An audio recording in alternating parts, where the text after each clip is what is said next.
የሆነ ቀን ተነስተ ራስህን በመስታወት ውስጥ ስትመለከት ትከሻ የጎበጠ ደረትህ እጅግ በጣም የተቀራረበ አንገትህም ወደፊት ደፋ ያለ መሆኑን ተመልክተህ ሊሆን ይችላል። ምናልባት መጀመሪያ ላይ ብዙ ላትረዳው ትችላለህ። ደጋግመህ ስትመለከተው ግን ባንተ አስተሳሰብ ላይ ለውጥን መመልከት ትጀምራለህ። በራስ መተማመንህ ካንተ እየራቀ ይሄዳል። ያለ ዕድሜህ ያረጀ መስለህ መታየት ትጀምራለህ። የጎበጠ ቁመና ለአንዳንዶች ገና በልጅነት ዕድሜያቸው ሊከሰትባቸው ይችላል። ረጅም ሰዓት ስልክ ላይ ማሳለፍ፣ ላፕቶፕና ኮምፒውተርን ለረጅም ሰዓታት መጠቀም አሊያም ደግሞ ወደ ትምህርት ቤት ሲሄዱ ትልልቅ ቦርሳዎችን መሸከም በራሱ የጎበጠ ሰውነት እንዲኖራቸው ያደርጋል። ለአንዳንዶች ደግሞ ዕድሜያቸው ከፍ እያለ ሲመጣም ከተለያዩ በሽታዎች ጋር ተያይዞ የጎበጠ ቁመና ሊኖራቸው ይችላል። ትልቁና አስደሳቹ ዜና ግን የጎበጠን ቁመና በአመጋገብ፣ በስፖርታዊ እንቅስቃሴና በተለያዩ የኑሮ ዘይቤዎች መቀየርና ማስተካከል መቻሉ ነው። ታዲያኛም በዛሬ ቪዲዮአችን ላይ እንዴት በቀላሉ የጎበጠን የተበላሸን ቁመና ማስተካከልና ያማረ ቀጥ ያለ ቁመናን እንዴት መፍጠር እንደምንችል አብረን እንመለከታለን። ለቻናሉ አዲስ ከሆናችሁ ሰብስክራይብ አድርጉ።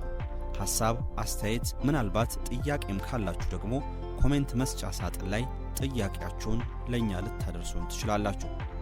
ላይክ፣ ሼር፣ ሰብስክራይብ እያደረጋችሁ እስከ ፍጻሜው ከኛ ጋር እንድትቆዩ እንጋብዛለን። አሁን በቀጥታ ወደ ቪዲዮአችን አለፍን። የተስተካከለና ያማረ ቁመና እንዲኖረን እንዲሁም የጎበጠውን ሰውነታችንን ለማስተካከል መጀመሪያ እንደዚህ አይነት ቅርጽ ለምን ይፈጠራል የሚለውን ማወቅ ያስፈልገናል። ሰውነታችን የብዙ አካላት ጥምር ውጤት ነው። ጡንቻችን፣ አጥንታችን፣ የተለያዩ ቲሹዎች በአንድ ላይ ሆነው አሁን ያለንን ቁመና እንዲኖረን አድርገዋል።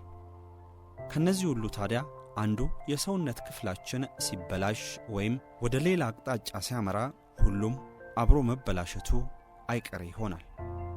የአኗኗር ዘይቤያችን ታዲያ የጎበጠ ሰውነት እንዲኖረን ከሚያደርጉ ነገሮች ውስጥ ቀዳሚው ነው።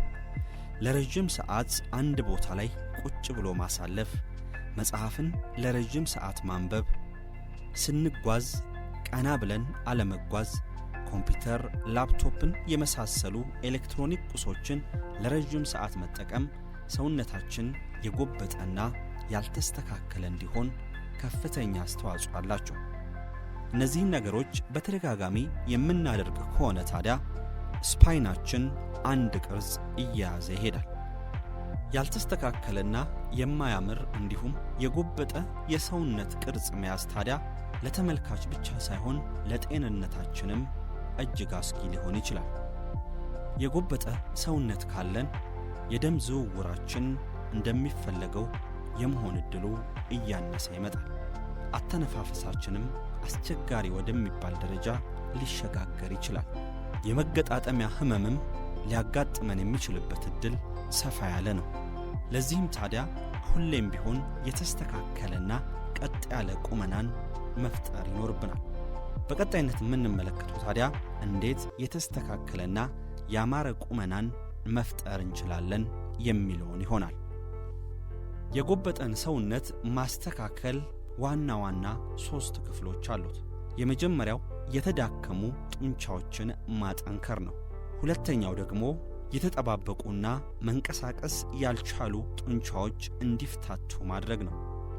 ሶስተኛው ደግሞ ሁለቱን በአንድ ላይ በመስራት የተስተካከለና ያማረ ቁመና እንዲኖረን ማድረግ መቻል ናቸው። የመጀመሪያው መስራት ያለብን ስፖርታዊ እንቅስቃሴ ታዲያ ጠዋት ስንነሳ ሰውነታችንን ማፍታታት ነው።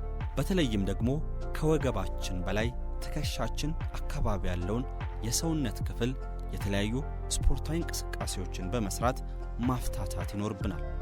ከዛ ውጪ ግን ተኝተን የምንሰራቸውና ሆዳችን አካባቢ ያሉ ጡንቻዎችን የሚያጠነክሩ ስፖርታዊ እንቅስቃሴዎችም የተስተካከለና ያልጎበጠ ትከሻና ሰውነት እንዲኖረን ያደርጋሉ።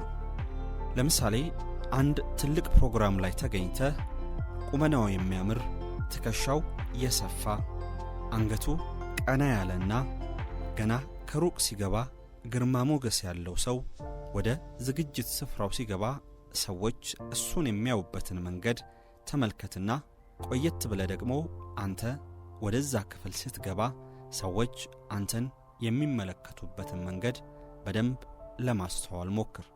የተስተካከለ ቁመና ያለው ሰው ወደዛ ቤት ሲገባ ሰዎች ሐሳባቸውን በሙሉ ትተው እሱን ሊመለከቱት ይችላሉ።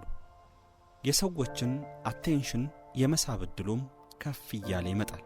በተቃራኒው አንተ የዛን አይነት እይታ ከሰዎች ፈጽሞ አታገኝም።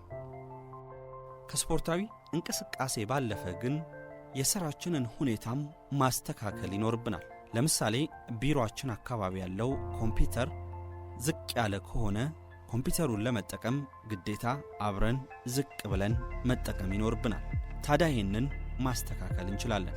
የኮምፒውተራችንን ስክሪን ቀጥታ ከዓይናችን ጋር እንዲገናኝ አድርገን ቀጥ ብለን ወንበር ላይ በመቀመጥ ኮምፒውተርን የምንጠቀም ከሆነ የተስተካከለና ያማረ ቁመናን እየፈጠርን እንመጣለን።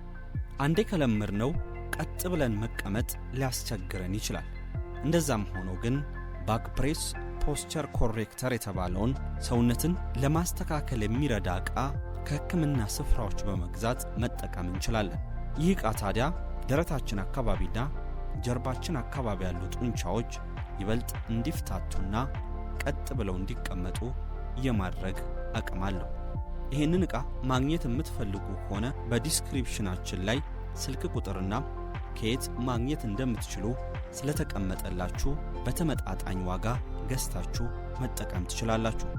የተስተካከለ ቁመናን ለመያዝና የጎበጠ ሰውነትን ለማስተካከል ከስፖርታዊ እንቅስቃሴና ከአቀማመጥ ባለፈ ግን የሕይወት ዘይቤያችንንም መቀየር ይኖርብናል። ጤናማ የሆኑ ምግቦችን ሁሌም መመገብ አለብን። የምንተኛበትን አልጋም ማስተካከል ይኖርብናል። የምንተኛበትን ትራስም ሁሌም ቢሆን መመልከት ግዴታ ነው። ውሃን ቢያንስ በቀን ውስጥ 2 ሊትርና ከዛ በላይ መጠጣትም የተስተካከለ ቁመና እንዲኖረን እጅግ በጣም ወሳኝ የሚሆንበት ዕድል አለው። ለቻናሉ አዲስ ከሆናችሁ ሰብስክራይብ አድርጉ። ሐሳብ፣ አስተያየት፣ ምናልባት ጥያቄም ካላችሁ ደግሞ ኮሜንት መስጫ ሳጥን ላይ ጥያቄያችሁን ለኛ ልታደርሱን ትችላላችሁ።